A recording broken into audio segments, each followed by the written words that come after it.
ॐ अज्ञानतिमिरान्धस्य ज्ञानञ्जनशलाकया चक्षुरुन्मीलितं येन तस्मै श्रीगुरुवे नमः। हरे कृष्ण। भगवद गीता अध्याय 11वां श्लोक संख्या 21। अमीहि त्वां सुरसंघा विशन्ति केचित् भीता प्राजलयः गृह्णन्ति स्वस्ति इति उक्त्वा महर्षि सिद्धसंघा स्तुवन्ति त्वां स्तुतिभिः पुष्कलाभिः। देवों का सारा समूह आपकी शरण ले रहा है और आप में प्रवेश कर रहा है। उनमें से कुछ अत्यंत भयभीत होकर हाथ जोड़ आपकी प्रार्थना कर रहे हैं। महर्षियों तथा सिद्धों के समूह कल्याण हो कल्याण हो कहकर वैदिक स्तोत्रों का पाठ करते हुए आपकी स्तुति कर रहे हैं। तो समस्त लोकों के देवता विश्वरूप की भयानकता तथा प्रदीप्त चेत से बड़े भयभीत हैं और वो रक्षा के लिए प्रार्थना कर रहे हैं।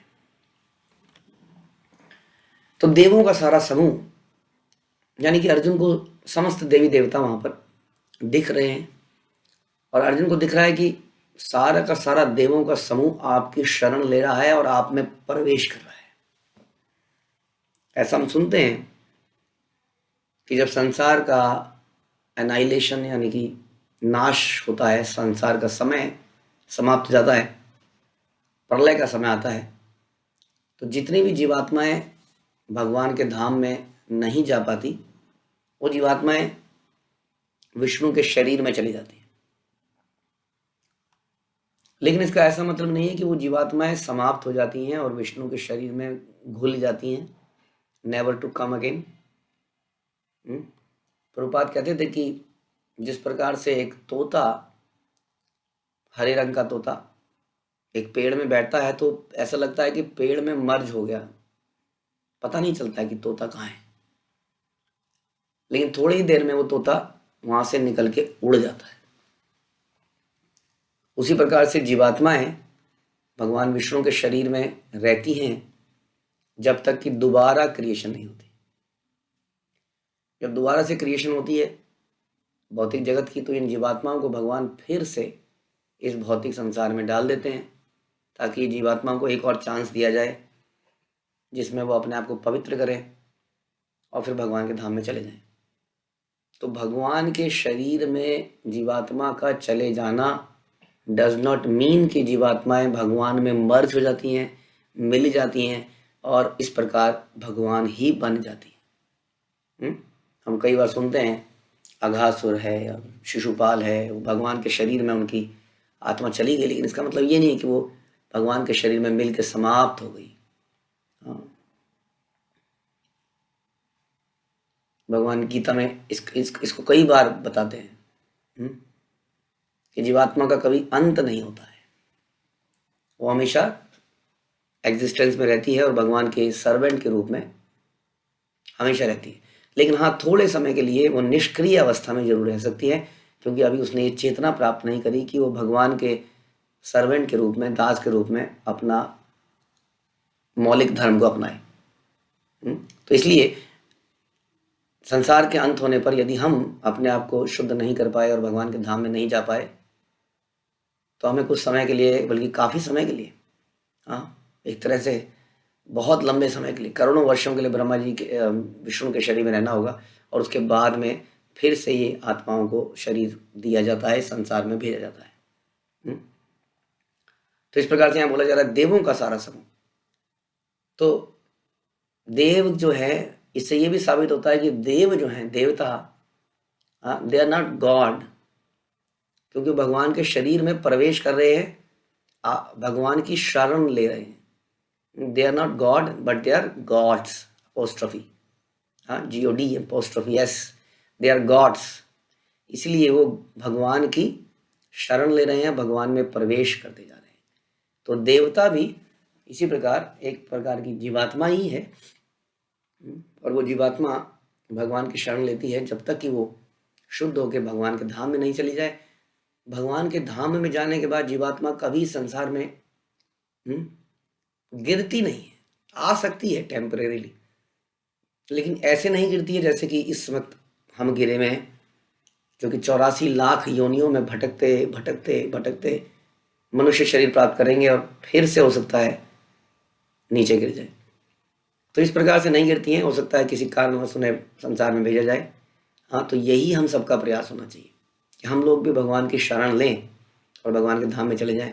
नहीं तो फिर हमें भी भगवान के शरीर में काफ़ी समय तक निष्क्रिय रहना पड़ेगा, फिर से क्रिएशन होगी, फिर से हमें डाला जाएगा। तो ये देवता बड़े भयभीत हैं। आगे बोला जा रहा है, उनमें से कुछ अत्यंत भयभीत होकर हाथ जोड़े प्रार्थना कर रहे हैं। तो हमने सुना था कि क्या व्यक्ति भयभीत कब होता है? जब वो किसी के उद्देश्य को नहीं जानता है, उस व्यक्ति से भयभीत रहता है। क्यों आया है, क्या करने आया है, सबको मारने आया है क्या? हाँ, जैसा हम बता रहे थे कि नरसिंह भगवान जब आए थे तो सभी देवता उस वक्त भी बड़े भयभीत थे कि क्या करेंगे, अभी तो उन्होंने असुरों को मारा है, कहीं हमें भी तो नहीं मारने लग जाएंगे। तो भय है। लेकिन जब ज्ञान हो जाता है, जब एक बच्चे को पता होता है कि पिताजी गुस्सा नहीं है, गुस्सा होने का नाटक कर रहे हैं, हाँ, तो बच्चा पिताजी के गुस्सा करने पर भी जाके पिताजी को गुदूली कर देता है, क्योंकि वो जानता है, पहचानता है। लेकिन यहाँ पर बता रहे हैं कि ये लोग अभी बड़े भयभीत हैं, लेकिन ये भी बड़ी अच्छी स्टेज है, क्योंकि ये भयभीत होकर भी हाथ जोड़े आपकी प्रार्थना कर रहे हैं। ये बड़ी इंपॉर्टेंट बात है। डिवोटी के अंदर ये क्वालिटी है कि वो हर अवस्था में भगवान की शरण लेता है। जैसे हम बता रहे हैं, देवता ये सारे लोग भयभीत हैं, भगवान से प्रार्थना कर रहे हैं, कुछ भगवान में प्रवेश करते जा रहे हैं, टोटली उनकी शरण में जाते जा रहे हैं। जैसा कि हम देखते हैं ब्रजवासियों के बारे में कि ब्रजवासी जब भी कुछ संकट का समय आता था तो भगवान की तरफ भागते थे। कोई भी भयानक राक्षस आ गया तो कृष्णा कृष्णा बचाओ, हमारी रक्षा करो। गोवर्धन के समय पर भी जब इंद्र ने भयंकर बारिश कर दी तो बोले इंद्र, सॉरी कृष्णा, इंद्र नाराज हो चुके हैं, हमारी रक्षा करो, हमें बचाओ। और भयंकर बारिश हो रही है, एक छोटा सा बालक क्या बचाएगा उनको? हाँ, उनको पूरा भरोसा था कृष्ण के ऊपर। और कृष्ण जब पर्वत को उठा लेते हैं तो पर्वत के नीचे खड़े हो जाते हैं, बिना ये सोचे कि कहीं कृष्ण के हाथ से पर्वत छूट जाएगा तो हमारा क्या होगा। तो इतना ट्रस्ट होता है एक डिवोटी को कि हर अवस्था में भगवान की शरण ग्रहण करता है, वो किसी और की शरण में नहीं जाता। व्यवसाय आत्मिका बुद्धि एक कुरुनंदन बहुशाखा ही अनंतश्चा बुद्धि अव्यवसायी नाम, कि जिसकी बुद्धि मल्टी ब्रांच होती है, यानी कि जिसके कई सारे गॉड फादर होते हैं। चलो देखते हैं, इनसे मदद मिलेगी, इनसे मिलेगी, नहीं तो इनसे करेंगे, नहीं तो इनसे करेंगे। हाँ, लेकिन भगवान के जो भक्त हैं वो भगवान पर डिपेंडेंट होते हैं, किसी और देवी देवता के पास नहीं जाते, किसी जादू टोना के पास नहीं जाते। They are totally surrendered to Krishna, चाहे वो बचें चाहे वो समाप्त हो जाए। ये भक्तों का नेचर होता है। ऐसे बहुत सारे एग्जाम्पल हमें दिखते हैं, जैसे हमने बताया ब्रजवासियों का सबसे बड़ा एग्जाम्पल है। और हम सुनते हैं उत्तरा के बारे में, और हम सुनते हैं अर्जुन के बारे में। हम ये प्रसंग हमें मिलते हैं श्रीमद् भागवत के पहले कैंटो के 7वें अध्याय में। तो अर्जुन एक बार अचानक से क्या होता है, हम सुनते हैं। ये श्लोक है, श्लोक संख्या 21 श्रीमद् भागवत के पहले कैंटो के 7वें अध्याय में, कि तत्पश्चात समस्त दिशाओं में प्रचंड प्रकाश फैल गया। वो इतना भयानक था कि अर्जुन को अपने प्राण संकट में दिखे। अतः उसने भगवान श्री कृष्ण को संबोधित करना प्रारंभ किया। इसी प्रकार से प्रकाश, जैसे अभी विराट रूप चारों तरफ फैला हुआ है और अर्जुन को दिख रहा है कि सारे देवता सभी लोग भयभीत हो रहे हैं, भगवान से प्रार्थना कर रहे हैं, ऐसा ही समय अर्जुन के सामने जब आया तो उसने भगवान को क्या बोला?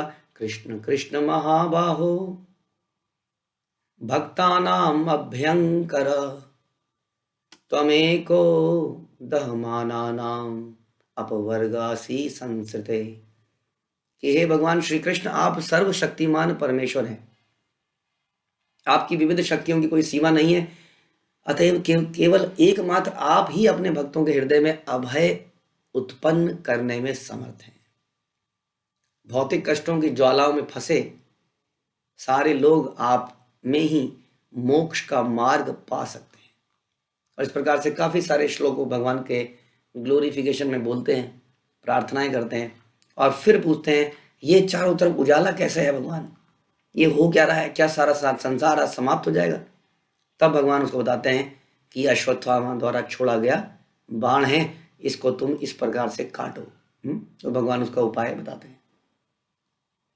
इसी तरह से हम सुनते हैं श्रीमद् भागवत, अगेन श्रीमद् भागवत के पहले कैंटो के 8वें अध्याय में तो सेम अश्वत्थामा एक बार और ब्रह्मास्त्र उन्होंने छोड़ा था उत्तरा के आखिरी गर्भ को समाप्त करने के लिए, क्योंकि उत्तरा के गर्भ में पांडवों का एक नेक्स्ट जनरेशन थी जिसका नाम था राजा परीक्षित को सब जानते हैं। तो उसको मारने के लिए जब बाण छोड़ा गया तो उत्तरा तेजी से भगवान की तरफ भागती हुई आई और बोली, पाहि पाहि महायोगिन देवदेव जगतपते नान्यम त्वद भयम पश्ये यत्र मृत्यु परस्परम। उत्तरा ने कहा कि हे देवों के देव, हे जगत के स्वामी, आप सबसे महान योगी हैं, कृपया मेरी रक्षा करें, क्योंकि आपके अतिरिक्त मुझे इस द्वैतपूर्ण जगत में मृत्यु के पाश से बचाने वाला अन्य कोई नहीं है। हे प्रभु आप सर्वशक्तिमान हैं। ये प्रार्थना है, हे प्रभु आप सर्वशक्तिमान हैं, एक अग्नितुल्य लोहे का बाण मेरी तरफ आ रहा है, मेरे प्रभु यदि आपकी इच्छा हो, यदि आपकी इच्छा हो तो यह मुझे भले ही जला दे, लेकिन यह मेरे गर्भ को जलाकर गर्भपात ना करे, कृपया मेरे लिए इतना करें। तो इस प्रकार से आप देखते हैं भगवान और प्रभुपाद के परपट में बोलते हैं और समझाते हैं कि उत्तरा की जो डिमांड थी, जो रिक्वेस्ट थी, उस अपने लिए नहीं थी, वो अपने गर्भ के लिए थी, क्योंकि उसके अंदर एक महान वंशज पांडवों का परीक्षित महाराज आने वाला था। तो इस प्रकार से ऐसा नहीं है कि हम लोग भक्त बनने के बाद प्रार्थनाएं नहीं कर सकते हैं, भय लगने पर अभयता का वरदान भगवान से नहीं मांग सकते हैं, मांग सकते हैं, लेकिन वो हमारी प्रार्थनाएं, वो हमारी इच्छाएं भक्तिमय होती है। उसी तरह हम सुनते हैं गजेंद्र के बारे में, आपने सुना होगा कि गजेंद्र को जब मगरमच्छ ने उसका पैर पकड़ लिया था, उसकी मृत्यु निकट थी। एक्चुअली में Gajendra was earlier Indradyumna and किसी कारण से वो गजेंद्र बने थे, तो उनको एकदम से वो पुरानी स्मृति आती है, या भगवान उनको वो स्मृति याद दिलाते हैं उस वक्त कि तुम एक समय पर मेरे भक्त थे। तो गजेंद्र जो कि हाथी के रूप में था, ऐसा हमने देखा नहीं है कि एक जानवर भगवान के धाम में चला जाए। जनरली द वे इज कि उसको मनुष्य जीवन लेना पड़ता है, लेकिन भगवान जैसे कहते हैं कि निह विक्रम नाशो अस्ति, कि मैं अपने भक्त की भक्ति की रक्षा करता हूँ, गजेंद्र को स्मरण दिलाते हैं। और गजेंद्र फटाफट इतनी सुंदर प्रेयर गाता है कि आज के संसार में लोग, जो कितने ऐसे लोग हैं जो गजेंद्र मोक्ष और गजेंद्र प्रार्थना को पढ़ते हैं। और गजेंद्र जो है सुंदर प्रार्थनाएं भगवान से करता है। एक हाथी जो है सुंदर संस्कृत की प्रार्थनाएं भगवान से करने लगता है और तुरंत भगवान उसको मोक्ष प्रदान करते हैं, अपने धाम में लेके जाते हैं। तो इस प्रकार से यहाँ पर कई सारे लोग भयभीत हैं। हमारे जीवन में भी जब भय आए तो हमें क्या करना है? हमें भगवान की शरण लेनी है, भगवान से प्रार्थनाएं करनी है। और क्या प्रार्थना बेस्ट रहेगी? अज्ञानता को दूर करें, क्योंकि अज्ञानता के कारण ही हमें भय लगता है। यदि हम ज्ञान में स्थित हो जाएं तो हम बिल्कुल भय से दूर हो जाएंगे, क्योंकि हम जो है एक पावरफुल एंटिटी है। वास्तव में आत्मा बहुत पावरफुल है। तो हमें प्रार्थना करनी चाहिए कि हमें ज्ञान हो भगवान की सत्ता का, अपने भगवान से संबंध का, ताकि ये भय हमसे दूर हो। लेकिन इस वक्त कुरुक्षेत्र में सभी भयभीत हैं। देवता भगवान के शरीर में प्रवेश कर रहे हैं, कई सारे लोग प्रार्थना कर रहे हैं और महर्षि और सिद्ध कह रहे हैं कल्याण हो। उन्होंने भी कई मंत्रों का उच्चारण शुरू कर दिया है। ये भी प्रार्थना है। वैदिक स्त्रोत क्या है? वैदिक स्त्रोत केवल प्रार्थना ही तो है। और ये सारे के सारे लोग यानी कि चारों तरफ प्रार्थनाएं करने लगे भगवान को प्रसन्न करने के लिए। हरे कृष्ण। श्रील प्रभुपाद की जय, भगवद गीता की जय।